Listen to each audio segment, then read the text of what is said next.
Bonjour tout le monde, j'espère que vous allez bien. Dans cette vidéo-ci, ça va être une vidéo un peu plus courte parce que je vais vous parler des manipulations audio, dont le sampling, donc comment prendre une chanson déjà existante, puis la transformer dans votre création unique. Fait qu'on va commencer, la première section de la vidéo, ça va être du sampling, puis après ça, je vais vous montrer quelques conseils de comment modifier vos clips audio. Fait que disons, vous avez un sample ici dans Ableton. Je vous suggère probablement de l'écouter la première fois. Puis le but, c'est de trouver une section que vous pensez qui pourrait être mémorable, qu'on pourrait découper et remanier après. Fait que disons, on va commencer là. Là, il n'y a pas encore assez de choses pour couper. On va laisser jouer un peu.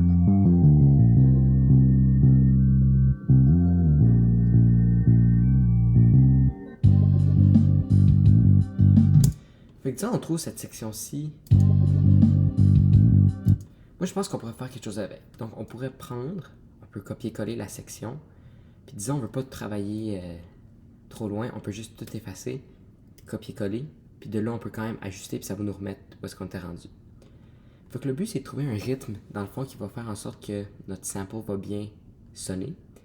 Donc, tout le travail de découpage, c'est à vous de voir qu'est-ce qui sonne bien. Fait que disons, on commence. Disons, on essaie de le recommencer. T'sais, fiez-vous pas trop au temps. Tout ce que vous devez savoir, c'est que ça doit rentrer, disons, dans cette fenêtre de temps-là. Donc, à un moment donné, vous devrez couper plus vite ou plus lentement. Fait que disons, on essaie ça.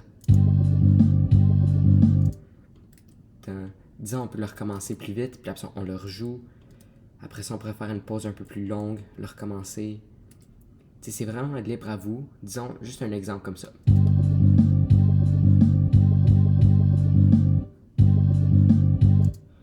Comme ça serait un exemple. Puis c'est pas grave de laisser des moments vides parce qu'après ça, vous allez ajouter des drums, puis les drums vont tout remplir l'espace. Fait que là, j'avais déjà préparé un chop. On appelle ça comme ça une fois qu'on a tout remanié.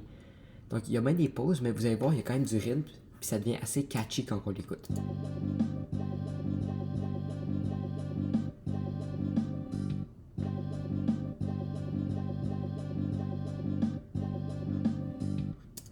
Fait que là, ça, c'est ma nouvelle mélodie, si je peux dire. Puis quelque chose qui est super important, c'est, disons, il y a de la bass ou des drums. Vous voulez enlever des fréquences dans votre sample pour pas que ça sonne trop mauvais dans les fréquences plus basses. Puis vous allez venir prendre un EQ. Moi, j'ai un EQ un peu plus avancé, mais dans Ableton, si vous allez dans Audio Effect, EQ 3 ou EQ 8, c'est la même chose. Vous pouvez enlever les fréquences plus basses, monter celle un peu du milieu, puis redescendre celle en haut. Puis ça va juste couper un peu la bass. Donc, on l'entend beaucoup moins que dans le sample original. Fait que ça, c'est. Maintenant que vous avez ça, vous pouvez faire ce que vous voulez. Vous pouvez le monter ou le descendre de notes. Donc, disons, là, j'ai mon sample qui est ici, puis je veux qu'il soit un petit peu plus haut. Mais disons, je peux le monter de 5. Quand je vais le monter de 5, tout le sample audio va monter avec.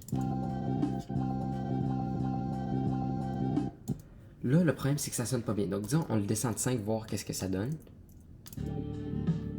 Déjà là, c'est beaucoup mieux. On pourrait aussi le descendre de 3. Souvent, c'est les notes qui fonctionnent. Le descendre, ça va beaucoup mieux que le monter.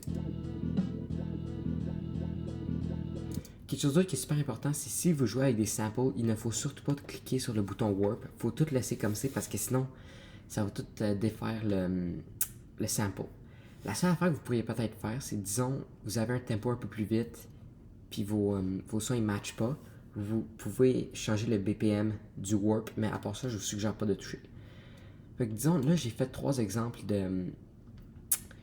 de samples avec des drums. Donc, disons, on prend l'original, puis on ajoute des drums, ça va sonner un peu comme ça.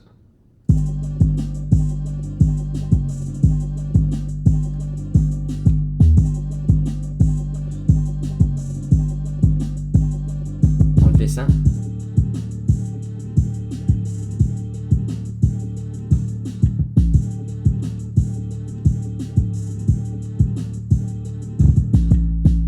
Donc là, déjà, on a vu les deux variations, c'est très différent, mais ça reste qu'il y a vraiment de l'énergie et du rythme. Disons, on va voir une autre version où est-ce que je l'ai descendu de 3 demi-tons.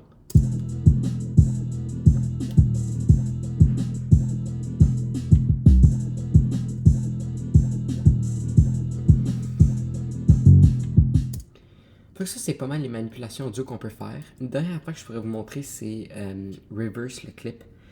Donc, disons, vous aimez pas ça, puis vous voulez inverser le clip audio, vous cliquez sur le bouton reverse, puis ça va tout inverser les sons. Fait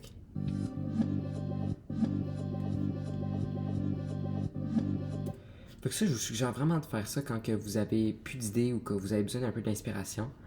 Là, je vais faire un exemple devant vous live. Ça va être la dernière chose que je vais vous montrer dans ce module-ci. Disons, on prend un piano, puis on fait juste un rythme assez simple. Là, je vais pas prendre un bon son, juste vous montrer comment faire. Fait que disons, on allume toujours notre petit casque ici. Disons, on fait... Disons, on fait ça. On peut créer un accord en dessous.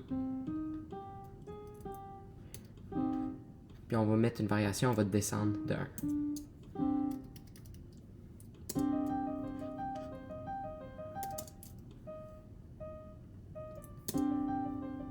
Déjà là, c'est quand même pas pire. Là, disons, on ajoute un peu de reverb. Disons, on fait le processus normal de création de mélodie. Ça, ce serait notre bloc, disons. À un moment donné, on n'a plus d'idée. Là, si on veut le mettre en clip audio, c'est très très simple. Vous devez aller sur la piste de votre instrument, clic droit, puis ensuite Freeze Track. Une fois que vous avez ça, vous allez laisser loader. Puis ensuite, vous aurez une piste audio. Vous allez click and drag dans votre piste audio. Puis ça, vous pouvez enlever celle-là, ça ne sert plus à rien. Maintenant que vous avez ça, vous pouvez faire toutes les manipulations. Je peux monter, descendre, je peux reverse. Disons même avec ça, vous n'avez pas d'idée, je vous suggère d'enlever le warp, vu que c'est pas un sample, le descendre de 12 semitons ou de le monter de 12 semitons, vous verrez des résultats assez intéressants. Déjà, on voit que c'est beaucoup plus calme. Puis disons, on fait plus 12. Ça va être plus vite et plus haut vu qu'on va monter le pitch. Donc, pour corriger le temps, le tempo, il va falloir l'accélérer. Donc ça, c'est une couple d'idées que j'avais pour vous. Donc, amusez-vous, explorez, puis surtout, ayez pas peur d'expérimenter des nouvelles affaires. J'espère que vous avez aimé cette vidéo, puis on se revoit pour la prochaine.